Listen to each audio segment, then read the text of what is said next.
जरा बताइए, आप अपनी बात रखिए प्लीज। देखिए राजीव जी, मुझे लगता है कि राहुल गांधी ने लंबे समय तक इंतजार किया इस लम्हे का। 8 साल के बाद एक बड़े प्लान के साथ, बहुत सुचिंतित प्लान के साथ वो भारत जोड़ो यात्रा के लिए निकले। और तुषार गांधी ने जिस बात को कहा, मैं उनको उनके साथ बिल्कुल सहमत हूँ कि क्या राहुल गांधी और इंतजार करते, या ये जो कहा जा रहा है कि टूटा कहाँ है। जो जिस तरह से सामने खतरे हैं, अब वो खतरा तो संविधान के ही भी का है, लोकतंत्र के बिखरने का है।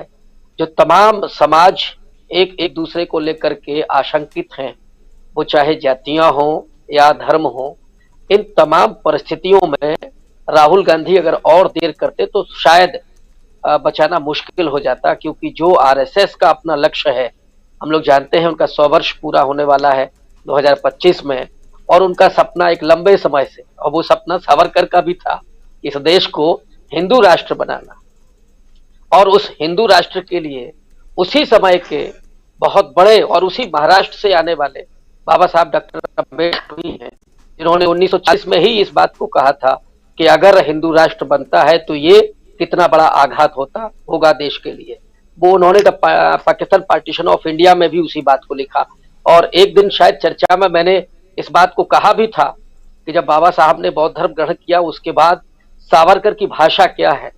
वो सावरकर डॉक्टर अम्बेडकर को, गौतम बुद्ध को और बौद्ध धर्म को जिस तरह से, जिन शब्दों में, अपमानजनक शब्दों में रेखांकित करते हैं, मुझे लगता है कि राहुल गांधी को इन सवालों को भी उठाना चाहिए कि बाबा साहब के प्रति सावरकर का क्या, किस तरह की भाषा वो इस्तेमाल करते हैं।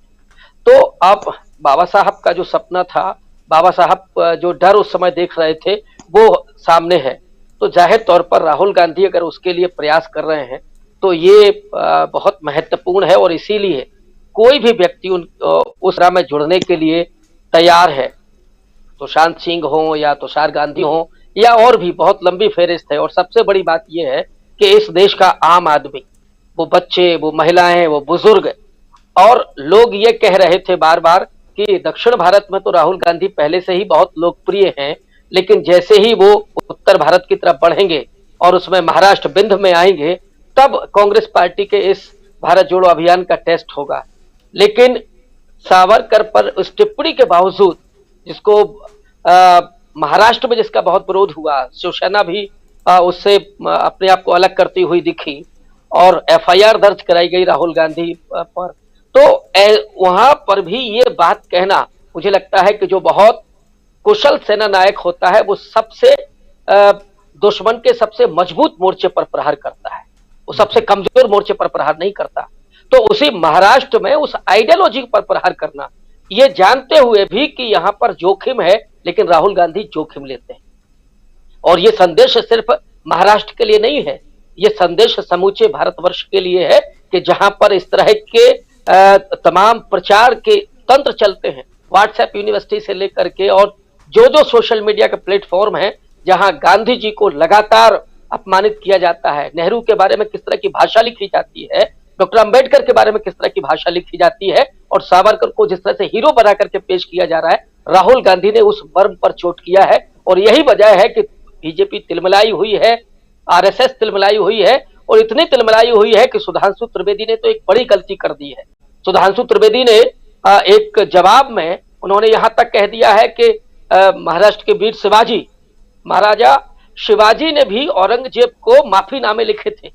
ये सुधांशु त्रिवेदी के जबान से निकल गया है। अब इसको बीजेपी कैसे संभालेगी? और इसलिए मैं कह रहा हूं कि राहुल गांधी की इस यात्रा में जो लोग जुड़ रहे हैं, उससे बीजेपी बहुत परेशानी में है, तिलमिलाई हुई है। और यहीं से राहुल गांधी अब गुजरात की तरफ बढ़ रहे हैं। और ये हम लोग पहले भी कह रहे थे कि इस यात्रा का मतलब ये नहीं है कि वो निरंतर चलेंगे, बीच में ब्रेक भी ले रहे हैं और कहीं जा भी रहे हैं। तो ऑब्वियस है, गुजरात में चुनाव है तो वो जाएंगे। वो ये मान करके जो बीजेपी कह रही है कि वहां पे कांग्रेस पार्टी के लिए कोई जमीन नहीं है, तो इस डर के मारे राहुल गांधी नहीं जाएंगे। मैं नहीं समझता कि राहुल गांधी में ये डर है। जब वो आज कह रहे हैं कि डरो मत, तो वो डर बहुत पहले निकाल चुके हैं। उन्होंने इससे बड़ी, मुझे लगता है कि पराजय वो नहीं देख सकते जो वो देख चुके हैं।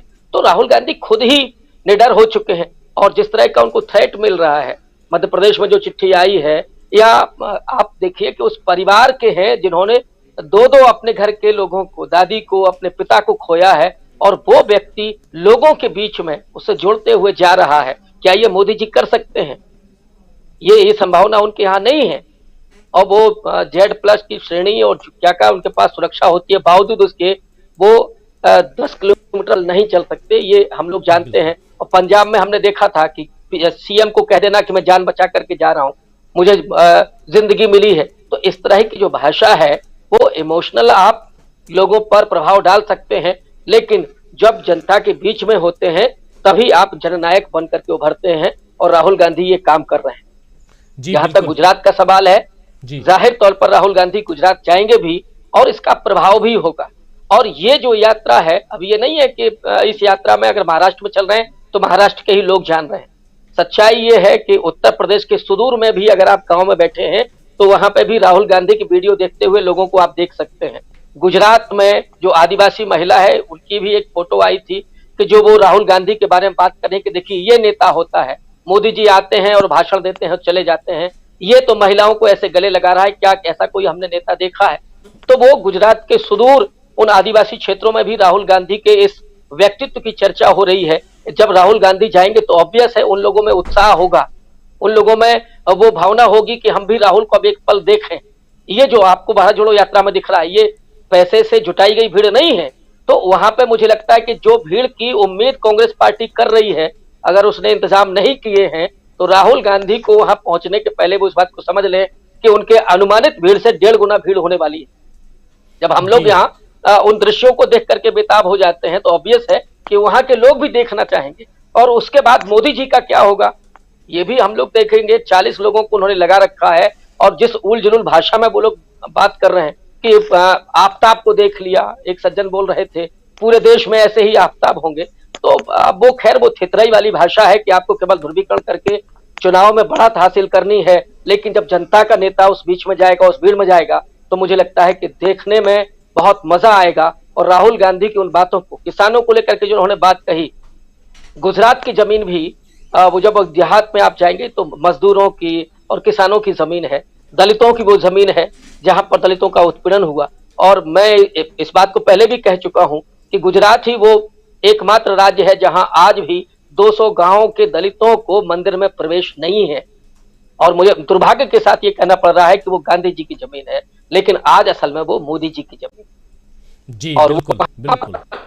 जी तो वो अगर दलितों के बीच से निकालते हैं, आदिवासियों के बीच से निकालते हैं, किसानों के बीच से निकालते हैं, तो जो 3 दशक चल रहा है मैं बदलाव में भी वो बड़ी भूमिका अदा कर सकते हैं।